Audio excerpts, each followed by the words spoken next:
എല്ലാവർക്കും നമസ്കാരം. ഇന്നത്തെ വീഡിയോയിലേക്ക് സ്വാഗതം.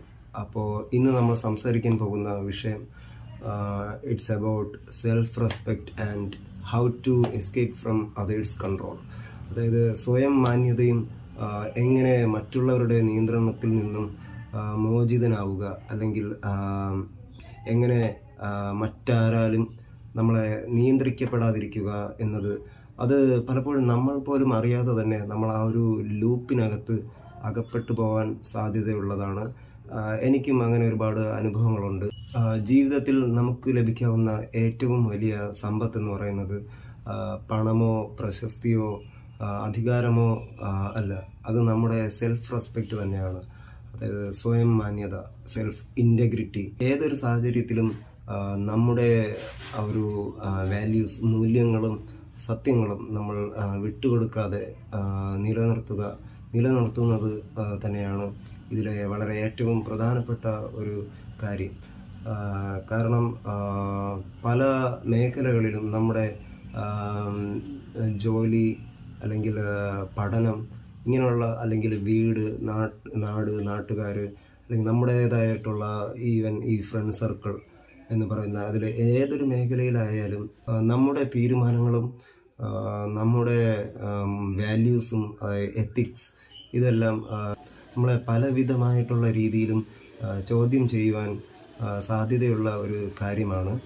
അത് ഏറ്റവും പ്രധാനമായിട്ടും നമ്മളുടെ അടുത്ത് സൗഹൃദം നടിച്ചിട്ട് അങ്ങനെ പതുക്കെ അവർ വി ആർ ഗെറ്റിംഗ് ക്ലോസ്, അല്ലെങ്കിൽ വി ആർ ഗെറ്റിംഗ് ഫ്രണ്ട്ലി. എന്നിട്ട് ഇവരെന്ത് ചെയ്യുമെന്ന് പറഞ്ഞാൽ ഇവർ പതുക്കെ നമ്മുടെ വ്യക്തിപരമായിട്ടുള്ള കാര്യങ്ങളിലും ഇൻ്റർഫിയർ ചെയ്തു വരുന്ന ഒരു പ്രവണത ഞാൻ പല സ്ഥലത്തും കണ്ടിട്ടുമുണ്ട്, ഞാനത് അനുഭവിച്ചിട്ടുമുണ്ട്. സോ അത് നമ്മൾ എന്ത് വില കൊടുത്തും നമ്മൾ ആ ഒരു ലൂപ്പിനകത്ത് അകപ്പെടുവാൻ നമ്മൾ അനുവദിക്കരുത്. ആൻഡ് അതിൻ്റെ ഒരു വളരെ പ്രധാനമായിട്ടുള്ള കോൺസിക്വൻസസ് എന്തൊക്കെയാണെന്ന് നമുക്ക് നോക്കാം. ഒന്ന്, നമുക്ക് നമ്മുടേതായിട്ടുള്ള ഡിസിഷൻസ് അല്ലെങ്കിൽ തീരുമാനങ്ങൾ നമുക്ക് അവരുടെ മുഖത്ത് നോക്കിയിട്ട് പറയുവാൻ, അല്ലെങ്കിൽ ഒരു നോ പറയുവാൻ ഒരു മടി ഉണ്ടായിരിക്കും. കാരണം എന്തെന്ന് വെച്ച് കഴിഞ്ഞാൽ നമ്മളറിയില്ല, നമ്മൾ പോലും അറിയാതെ ഇങ്ങനെയുള്ള ആൾക്കാർ നമ്മളോട് സൗഹൃദം നടിച്ചിട്ട് അവർ ആ ഒരു സൗഹൃദത്തെ അഡ്വാൻറ്റേജ് എടുത്തു വരുന്ന ഒരു കാര്യം. അപ്പം നമ്മൾ നോക്കും, അയ്യോ അവർ ഇങ്ങനെ നമ്മുടെ അടുത്ത് അത്രയും ഫ്രണ്ട്ലി ആയിട്ട്, അത്രയും ക്ലോസ് ആയിട്ട് അല്ലെ, എങ്ങനെ നമുക്കൊരു നോ മുഖത്ത് നോക്കി പറയും? ഒരു കാരണവശാലും അതിന് നമ്മൾ ഒരു രീതിയിലും നമുക്ക് അവരോട് ഒരു കടപ്പാട് അല്ലെങ്കിൽ ഒരു ആദായം നമ്മൾ അവരിൽ നിന്നും പിടിച്ചു പറ്റാത്തിടത്തോളം കാലം നമുക്ക് വളരെ വ്യക്തമായിട്ട് നോ പറയാനും നമുക്ക് നമ്മുടെ തീരുമാനങ്ങളിൽ തന്നെ ഉറച്ചു നിൽക്കാനും ഉള്ള ഒരു സ്വാതന്ത്ര്യം. കാരണം ഇങ്ങനെയുള്ള ആൾക്കാർ നമ്മുടെ വ്യക്തി സ്വാതന്ത്ര്യത്തെയാണ് ചൂഷണം ചെയ്യുന്നത്. സോ അത് നമ്മൾ ആദ്യം മനസ്സിലാക്കുക. അതിനുള്ള ആദ്യത്തെ ഫസ്റ്റ് സ്റ്റെപ്പ് അവരിടുമ്പോൾ തന്നെ നമ്മൾ പതുക്കെ ഒന്ന് ബാക്കായി നിൽക്കുക. അതായത് പുറമേ നോക്കുമ്പോൾ എന്തെങ്കിലും പറയുമ്പോൾ ഓക്കെ ശരി, നമ്മൾ അവരെ വെറുപ്പിക്കാതെ നിൽക്കുകയും അതേസമയം ഒരു ബാലൻസിൽ നിൽക്കണം നമ്മൾ. അതായത് അങ്ങറ്റത്തും പോകാൻ പാടില്ല, ഇങ്ങറ്റത്തോട്ടും പോകാൻ പാടില്ല. നമുക്കെപ്പോഴും നമ്മുടേതായിട്ടുള്ള ഒരു തീരുമാനങ്ങളും ചിന്തകളും എല്ലാം ഉണ്ടായിരിക്കണം. ആൻഡ് സ്വയം മാന്യത, അല്ലെങ്കിൽ സെൽഫ് റെസ്പെക്റ്റ്, സെൽഫ് ഇൻറ്റഗ്രിറ്റി, അത് നിലനിർത്തുക എന്ന് പറയുന്നത് it's not an easy thing. അത് അത്ര എളുപ്പമുള്ള ഒരു കാര്യമല്ല. കാരണം നമ്മൾ പോലും അറിയില്ല, ഇവർ പതുക്കെ നമ്മുടെ പേഴ്സണലായിട്ടുള്ള കാര്യങ്ങളിലോട്ട് ഇടപെടുകയും നമ്മുടെ തീരുമാനങ്ങളെ നമുക്ക് മാറ്റുവാനായിട്ടുള്ള, അല്ലെങ്കിൽ ഇങ്ങനെയുള്ള ആൾക്കാർ മാറ്റാൻ ഇവരുടെ ഒരു ഇൻഫ്ലുവൻസ് വളരെ ശക്തമാണ് പല മേഖലകളിൽ. ഇപ്പോൾ തൊഴിൽ, സമൂഹം, സൗഹൃദ ബന്ധങ്ങൾ, അങ്ങനെയുള്ള കാര്യങ്ങളിൽ വരുമ്പോൾ ചിലപ്പോൾ സ്നേഹത്തിൻ്റെ പേരിലും കടമയുടെ പേരിലും കടപ്പാട്, ഭയത്തിൻ്റെ പേരിലും ഒക്കെ ഇങ്ങനെയുള്ള ആൾക്കാർ അവരുടെ നിയന്ത്രണത്തിലാക്കുവാൻ ശ്രമിക്കുന്ന ഒരു രീതി അത് എല്ലാ സ്ഥലത്തും കാണാവുന്നതാണ്. എന്നാൽ ഒരാൾക്ക് സ്വന്തം ചിന്തയും തീരുമാനങ്ങളും നഷ്ടപ്പെട്ട് കഴിഞ്ഞാൽ ആ വ്യക്തി എന്താ പറയാൻ ഒരു ആ വ്യക്തി ശരിക്കും ജീവിക്കുന്നില്ല, വെറുതെ ജീവിച്ചു കൊണ്ടിരിക്കുന്നു എന്നൊക്കെ പറയും പോലെ ആണ്. അല്ലെങ്കിൽ മറ്റുള്ളവരുടെ തീരുമാനങ്ങൾക്കും അവരുടെ ആഗ്രഹപ്രകാരം അല്ലെങ്കിൽ അവർ വിചാരിക്കുന്നത് പോലെ ഈ ആൾ ജീവിക്കണം. അതായത് അയാൾ വിചാരിക്കുന്ന രീതിയിലായിരിക്കണം ഇയാൾ തീരുമാനമെടുക്കേണ്ടതും അല്ലെങ്കിൽ ചിന്തിക്കേണ്ടതും അങ്ങനെയുള്ള എൻ്റർടൈൻഡ് ആവേണ്ടതും എന്നൊക്കെ ഇങ്ങനെയുള്ള ചില ആൾക്കാർക്ക് ഒരു ഒരു ഒരു ഒരു തീരുമാനിച്ചു വെച്ചിട്ടുണ്ട്. അതിനുള്ള പ്രധാന റീസൺ എന്ന് പറഞ്ഞാൽ ഇങ്ങനെയുള്ള ആൾക്കാർ അവരുടെ വിചാരം എന്ന് പറഞ്ഞാൽ അവർക്ക് ആരെയും നിയന്ത്രിക്കാൻ സാധിക്കും, അല്ലെങ്കിൽ അവർ വിചാരിച്ചു കഴിഞ്ഞാൽ അവർ വിചാരിക്കും പോലെ ആയിരിക്കും നമ്മൾ ചെയ്യണം. അവർക്ക് ഇഷ്ടപ്പെടുന്ന കാര്യം നമ്മൾ ഇഷ്ടപ്പെടണം. അവർ യെസ് പറയുന്ന കാര്യം അതിൻ്റെ തീരുമാനവും നമ്മളുടെ തീരുമാനവും യെസ് തന്നെ ആയിരിക്കണം. അത് നിങ്ങൾക്ക് എന്തെങ്കിലും സംശയം ഉണ്ടെങ്കിൽ ഏതെങ്കിലും ഒരു പോയിന്റിൽ നിങ്ങളൊന്ന് ടെസ്റ്റ് ചെയ്ത് നോക്കിയാൽ മാത്രം മതി. അവർ പറയുന്ന എന്തെങ്കിലും ഒരു കാര്യത്തിന് നമ്മൾ എന്ന് ഒരു നോ പറയുന്നുവോ അന്ന് അതുവരെ അവർ നമ്മളെ പൊക്കി അങ്ങ് തലയിൽ വെച്ചുകൊണ്ട് നടക്കും. നമ്മളാണ് എന്തോ വലിയ സംഭവം എന്നൊരു തോന്നൽ നമ്മുടെ മനസ്സിൽ ഉണ്ടാക്കിയെടുക്കണം എന്നതാണ് അവരുടെ പ്രൈമറി ഒബ്ജക്റ്റീവ്. അപ്പം നമ്മൾ എന്ത് ചെയ്യണമെന്ന് വെച്ച് കഴിഞ്ഞാൽ നമ്മൾ അങ്ങനെ വെറുപ്പിക്കേണ്ട ആവശ്യമൊന്നുമില്ല. ഇത് ഏതുവരെ പോവും എന്ന് നമുക്കൊന്ന് നോക്കണം എന്നുള്ള രീതിയിൽ ഓക്കെ, നമുക്ക് ഓക്കെ ആണെന്നുള്ള കാര്യം നമ്മളും ഓക്കെ അല്ലെങ്കിൽ യെസ് പറഞ്ഞ് മുന്നോട്ട് നീങ്ങുക. പക്ഷേ ഇഫ് യു ഡെയർ, നിങ്ങൾ ഒരു തവണ എന്ന് നിങ്ങൾ നോ പറയുന്നുവോ അന്ന് ഇവർ തിരിച്ച് ഇവരുടെ പ്ലേറ്റ് മാറും. അന്ന് മുതൽ നമ്മൾ അവരുടെ ഒരു കരടായിരിക്കും. It's like rebels. ആൻഡ് അത് വളരെ ഫണ്ണി ആയിട്ടുള്ളൊരു കാര്യമാണ്. കാരണം ഇങ്ങനെയുള്ള വ്യക്തികൾ ഇവരുടെ എന്താ പറയുക, ഇവർക്ക് അതാണ് എനിക്ക് മനസ്സിലാവാത്ത കാര്യം. ഇവർക്ക് ബുദ്ധിയില്ലേ, അല്ലെങ്കിൽ ഇവരുടെ വിചാരം ഇവർക്ക് മാത്രമാണ് ബുദ്ധി ഉള്ളത്, അല്ലെങ്കിൽ ഇവർ മാത്രമാണ് ഇൻ്റലിജൻറ്റ് എന്ന് പറയുന്ന എന്ന ഒരു തോന്നൽ ഇവർക്കുണ്ട്. അത് വളരെ തെറ്റായിട്ടുള്ള ഒരു ഇതാണ്. കാരണം ഇവർ ആദ്യമേ നമ്മൾ ഓരോരുത്തരെയും ജഡ്ജ് ചെയ്യും, അല്ലെങ്കിൽ പ്രഡിക്റ്റ് ചെയ്യും. പക്ഷെ അതൊരു മിസ് പ്രഡിക്ഷൻ ആണെന്നുള്ള ഒരു തോന്നൽ നമ്മൾ ആദ്യം അവരുടെ മനസ്സിൽ ഉണ്ടാക്കരുത്. എന്നിട്ട് നമ്മളിങ്ങനെ മുന്നോട്ട് പോവുക, അല്ലെങ്കിൽ അവരുദ്ദേശിക്കുന്ന രീതിയിൽ നമുക്കത് മനസ്സിലാവും. അവരെന്താണ് നമ്മളെക്കുറിച്ച് ഉദ്ദേശിക്കുന്നത് എന്ന് നമുക്ക് ആദ്യമേ മനസ്സിലാവും. അല്ലെങ്കിൽ ഒരു 1 വീക്ക് മനസ്സിലായതിനു ശേഷം അവരാഗ്രഹിക്കുന്ന രീതിയിൽ ഒരു വേഷം നമ്മൾ കെട്ടുക, എന്നിട്ട് അത് അവർക്കൊത്ത് തുള്ളുക. മനസ്സിലായില്ലേ? അപ്പം അവരേതുവരെ പോകും, അല്ലെങ്കിൽ ഞാൻ കുറച്ച് മുന്നേ പറഞ്ഞതുപോലെ നമ്മൾ എന്ന് ഒരു നോ പറയുന്നു, അല്ലെങ്കിൽ അവരുടെ ഉദ്ദേശ്യ ലക്ഷ്യങ്ങൾക്ക് വിപരീതമായി നമ്മൾ വിഷയത്തിന് അടിസ്ഥാനമായിട്ട് വിയോജിപ്പുകൾ രേഖപ്പെടുത്താൻ തുടങ്ങിക്കഴിയുമ്പോൾ അവരുടെ നിറം മാറും. അത് നമുക്ക് വളരെ വ്യക്തമായിട്ട് നമുക്ക് കാണാൻ സാധിക്കുന്ന, അല്ലെങ്കിൽ അത് അവർ വിചാരിച്ചാൽ പോലും അവർക്കത് ഹൈഡ് ചെയ്യാൻ സാധിക്കില്ല. അത് അത് വളരെ വലിയൊരു എക്സ്പോഷർ തന്നെ ആ ഒരു ക്രൗഡ് അല്ലെങ്കിൽ ആ ഒരു ഇൻസ്റ്റിറ്റ്യൂഷൻ എല്ലാവരുടെയും മുന്നിൽ അത് വളരെ വ്യക്തമായിട്ട് പ്രതിഫലിക്കുന്ന ഒരു കാര്യമാണ്. അപ്പോൾ അങ്ങനെ ഒരു മൊമെന്റ് വരുമ്പോൾ നമുക്ക് മനസ്സിൽ ചിരിച്ചു തുടങ്ങാം.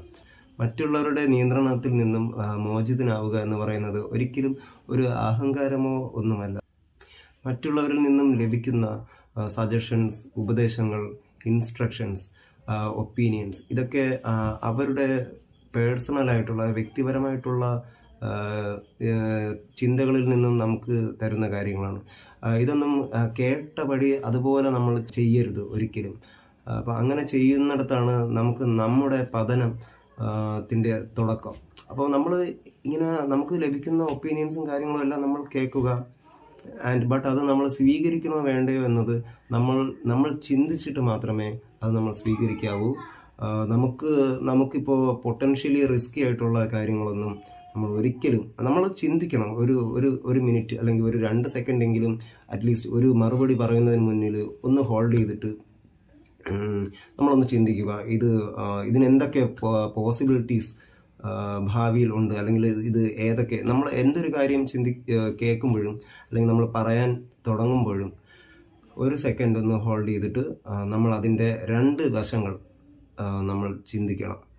രണ്ട് വശങ്ങളെന്ന് പറഞ്ഞാൽ, ഇപ്പോൾ ഒരാളൊരു കാര്യം പോസിറ്റീവായിട്ടായിരിക്കും നമ്മളോട് പറയുന്നത്. അപ്പം പ്രഥമ ദൃഷ്ടിയ നമുക്കത് ഓക്കെ, അവർ പറയുന്ന നല്ലൊരു കാര്യം അത് പോസിറ്റീവായിട്ടായിരിക്കും നമുക്ക് ആദ്യം ചിന്തയിൽ വരുന്നത്.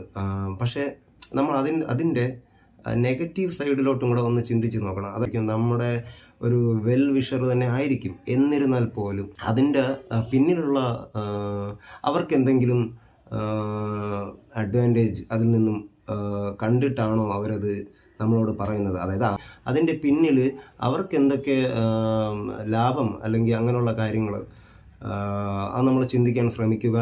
നമ്മളുടെ ഒരു റിപ്ലൈ ആയിരിക്കും ഒരു യെസ് അല്ലെങ്കിൽ നോ.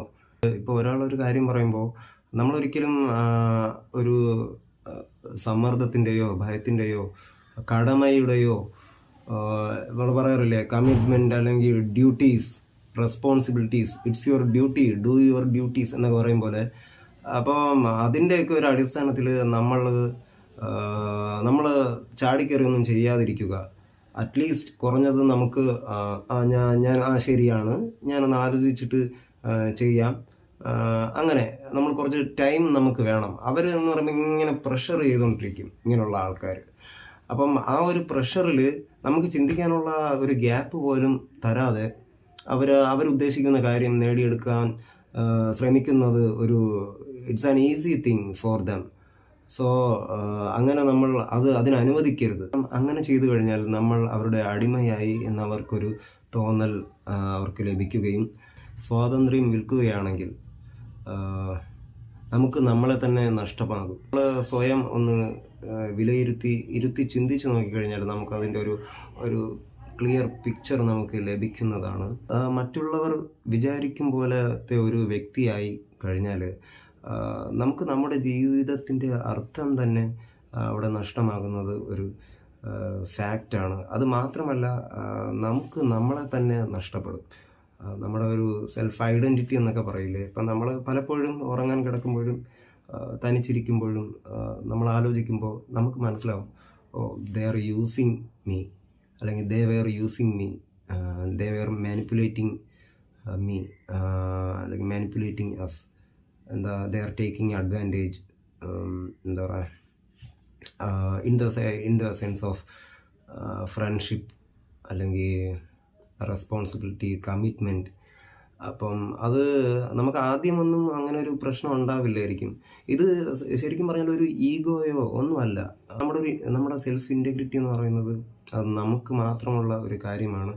അതായത് നമ്മുടെ ഇൻറ്റഗ്രിറ്റി നമ്മുടേത് മാത്രമാണ്. അത് നമ്മൾ ആരുടെ മുന്നിലും അടിയറവ് പറയേണ്ട ആവശ്യമില്ല. നമ്മൾ ആരുടെയും ഇഷ്ടത്തിനനുസരിച്ച് ജീവിക്കേണ്ട കാര്യമില്ല. സോ അത് എനിക്ക് ഒട്ടും ടോളറേറ്റ് ചെയ്യാൻ പറ്റാത്തൊരു കാര്യമാണ് പേഴ്സണലി. അങ്ങനെ കുറച്ച് ഇൻസിഡൻസ് ഉണ്ടായി. സോ അതുകൊണ്ട് തന്നെയാണ് എന്നെ ഈ വീഡിയോ ചെയ്യുവാൻ ട്രിഗർ ചെയ്തതും. സോ ഇത് ആർക്കെങ്കിലും യൂസ്ഫുൾ ആവും എന്ന് എനിക്ക് ഉറപ്പുണ്ട്. ഇതങ്ങനെ ആരെയും ടാർഗറ്റ് ചെയ്ത് പറയുന്നതല്ല. ഇപ്പോൾ ആർക്കെങ്കിലും അങ്ങനെ കൊള്ളുകയാണെങ്കിൽ ഞാൻ പറഞ്ഞില്ലേ, അവർക്കും അറിയാം അങ്ങനെയുള്ള ആൾക്കാർ എന്ന് ഞാൻ നേരത്തെ മെൻഷൻ ചെയ്തത് അവർ തന്നെയാണെന്ന് അവർക്ക് മനസ്സിലാവും. അല്ലെങ്കിൽ അവർ തന്നെയാണ് എന്ന് അവർ സ്വയം അഡ്മിറ്റ് ചെയ്യുന്നു എന്നതാണ് അതിൻ്റെ അർത്ഥം. സോ ഇത് ആർക്കെങ്കിലും കൊള്ളുന്നുണ്ടെങ്കിൽ you should change your attitude. And ഞാൻ എപ്പോഴും പറയുന്നുള്ളത് പോലെ അളക്കാനുള്ള അളവുകോൽ നിങ്ങളുടെ കയ്യിലില്ല. നമ്മൾ ആരുടെയും എന്താ പറയുക സമ്മർദ്ദത്തിനും ഇതിനും ഒന്നും നമ്മുടെ വ്യക്തി സ്വാതന്ത്ര്യം അടിയറവ് പറയരുത്. അത് മാത്രമാണ് ഞാൻ ഉദ്ദേശിക്കുന്നത്. അതായത് അവർ പറയുന്നത് നമ്മൾ കേൾക്കാതിരിക്കുക, അല്ലെങ്കിൽ അവരെ എപ്പോഴും ഒപ്പോസ് ചെയ്യുക, അല്ലെങ്കിൽ പ്രൊട്ടസ്റ്റ് ചെയ്യുക, അങ്ങനെയൊന്നുമല്ല. നമ്മൾ ചെയ്യാനുള്ള കാര്യമാണെങ്കിൽ നമ്മൾ ചെയ്യുക. അതിൻ്റെ പിന്നിലുള്ള ഉദ്ദേശ ലക്ഷ്യങ്ങൾ എന്തൊക്കെയാണ്, അപ്പോൾ നമ്മുടെ കമ്മിറ്റ്മെൻ്റ് ആണെന്നോ റെസ്പോൺസിബിലിറ്റി ആണെന്നോ എന്നൊന്നും വിചാരിച്ചിട്ട് നമ്മുടെ വ്യക്തിപരമായിട്ടുള്ള സ്വാതന്ത്ര്യത്തെ നമ്മൾ പറയാറില്ലേ, നമ്മൾ ഒരുപാട് കാണാറുള്ള കാര്യമാണ് നമ്മുടെ സമൂഹത്തിൽ. അതായത് ഇപ്പോൾ ഈ മെജോറിറ്റി എപ്പോഴും മൈനോറിറ്റിയെ എക്സ്പ്ലോയിറ്റ് ചെയ്യുന്ന ഒരു കാര്യം, അതെനിക്ക് ഒരിക്കലും ടോളറേറ്റ് ചെയ്യാൻ പറ്റാത്തൊരു കാര്യമാണ്. എൻ്റെ കണ്ണിന് മുന്നിൽ അത് പെടുകയാണെങ്കിൽ ഞാൻ അവിടെ പ്രതികരിക്കാം. എനിക്കിന്ന് ഇത്രയുമാണ് പറയാനുള്ളത്. സോ നമുക്ക് അടുത്ത വീഡിയോയിൽ കാണുന്നത് വരെ